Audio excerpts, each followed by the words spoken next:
Mes chers administrés, bienvenue à ce 7e rendez-vous d'Info Covid Marmande, de manière à ce que je vous tienne un petit peu au courant de l'évolution des choses. Alors, nous avons reçu certaines réponses qui concernent les dossiers que nous avons présentés à la préfecture.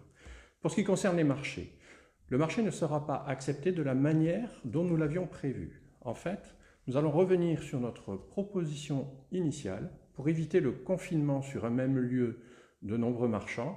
Et nous allons proposer des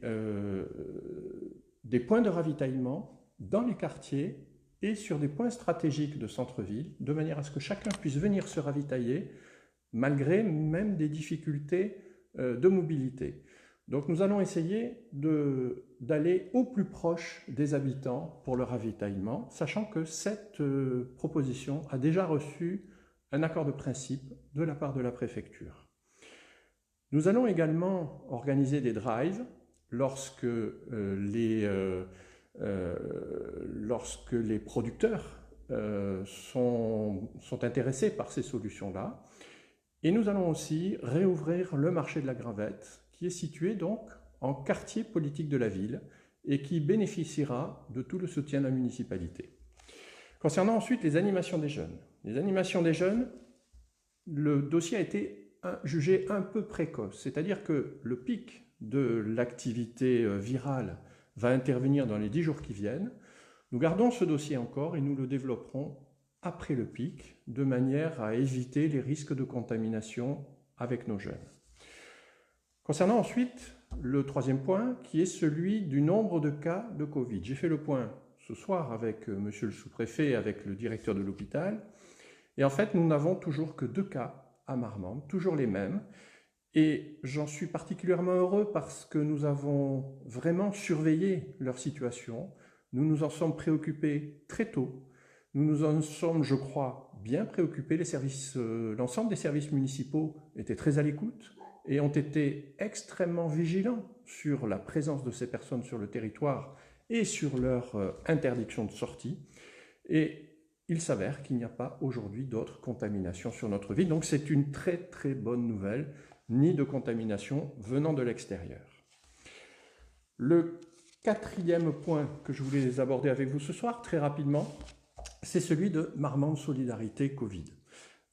Marmande Solidarité Covid intervient, comme je l'ai précisé plusieurs fois, à la demande du CCAS et de la police municipale. Et aujourd'hui, plus de 100 interventions ont été réalisées auprès des Marmandais qui en avaient besoin, qui en avaient vraiment besoin. Que ce soit des interventions physiques ou même simplement un soutien moral avec des visites à domicile et une petite discussion sur le pas de la porte. Eh bien, je remercie vraiment les maintenant près de 70 bénévoles qui se sont engagés dans ce collectif. C'est une aide précieuse pour de nombreux Marmandais et il faut absolument qu'elle reste totalement opérationnel jusqu'à la fin du confinement. Dernier point, je voulais vous parler de la persistance de la vie démocratique. Les 15 premiers jours de ce confinement ont été harassants. Harassants pour les équipes municipales, harassants pour les agents, pour l'ensemble des services, parce que qu'ils soient présents à la mairie ou qu'ils soient détachés en télétravail, ils ont tous été présents dans tous les domaines de notre vie administrative. Et je tiens encore une fois à les remercier.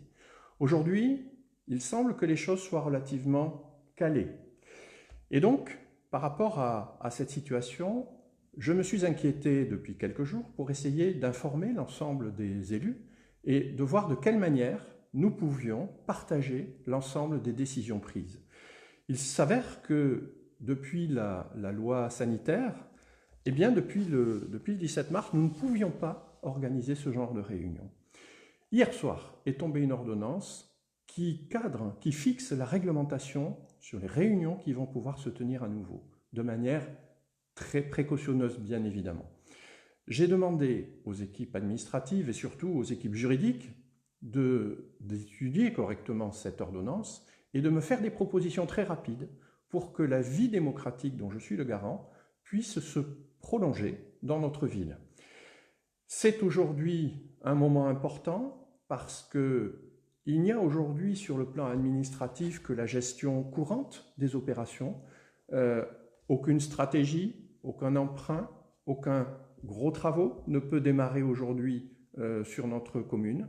En revanche, la vie de gestion courante, eh bien, elle est extrêmement fournie et j'avoue que j'ai besoin maintenant d'aide pour continuer dans ce domaine.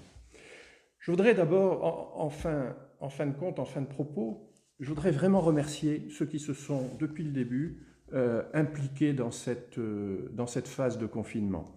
En premier lieu, je voudrais remercier Michel Serruti, qui dès le lendemain s'est adressé à moi et m'a demandé comment il pouvait intervenir. Il est malheureusement confiné à l'extérieur de notre ville, mais nous avons eu un lien permanent qui a permis justement de mettre en œuvre toutes les procédures autour de ces 2 cas de Covid, puisqu'il était informé de son côté, je l'étais du mien, et nous avons pu échanger et mettre en place, je pense, des opérations cohérentes. Je voudrais aussi remercier les personnes qui l'entourent, qui ont intégré le collectif Marmande Solidarité Covid, et tous les élus qui étaient auprès de moi, autour de moi, qui se sont eux aussi investis sur le terrain, puisque le terrain administratif était devenu impossible pour eux, eh bien, ils ont intégré ensemble le terrain de la solidarité. Je les remercie à ce titre, parce que c'est au début de la bataille qu'il faut s'engager. Et vous le savez, je n'aime pas trop les résistants de la dernière heure.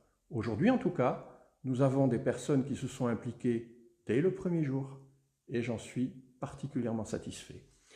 J'aimerais remercier l'ensemble de la population marmandaise. Alors c'est vrai, vous le savez, je lis tout ce qui se dit sur les réseaux sociaux. Il y a quelques personnes qui ne respectent pas forcément, comme nous l'attendrions, le confinement. Mais quand même, notre ville est calme, notre ville est vide, et en dehors de certaines périodes où certaines personnes vont encore au travail, en dehors de certaines situations qui sont des déviances mais extrêmement limitées, eh bien en très grande majorité, les Marmandais ont permis que le très peu de nombre de cas que nous avons soient confinés et restent à 2. Eh bien moi je vous félicite à tous. Je vous en remercie et surtout, il faut continuer comme cela. Étant donné que la situation arrive à un certain calme pour ce qui nous concerne sur le plan administratif, j'ai décidé de ralentir mes interventions par Facebook. Je m'adresserai à vous à nouveau mardi prochain et à partir de là, une seule fois par semaine, pour vous tenir au courant, toujours en toute transparence, de tout ce qui a trait au Covid et à l'organisation municipale sur notre commune. Je vous donnerai aussi les éléments qui nous permettront de mettre en place un nouveau conseil municipal, une nouvelle réunion du conseil municipal, parce que comme je vous l'ai dit tout à l'heure, le service juridique et administratif sont en train d'étudier correctement l'ordonnance qui est tombée hier soir tard et qu'ils ont en main depuis ce matin. Mardi prochain, donc, je vous donnerai exactement le lieu, le jour, l'heure de ce conseil municipal, mais surtout la méthode utilisée pour l'assurer, puisque nous ne pourrons pas prendre possession de la salle du conseil, étant donné qu'elle est trop confinée et que nous ne respecterions pas les mesures barrières élémentaires. Donc, soit cela se fera dans un très grand espace, avec toutes les difficultés que cela peut comporter, soit cela se fera par les nouvelles techniques numériques, qui ont d'ailleurs ma préférence. En tout cas, tout cela sera annoncé mardi. Je vous remercie pour votre attention et je vous dis à mardi 18h30. Merci.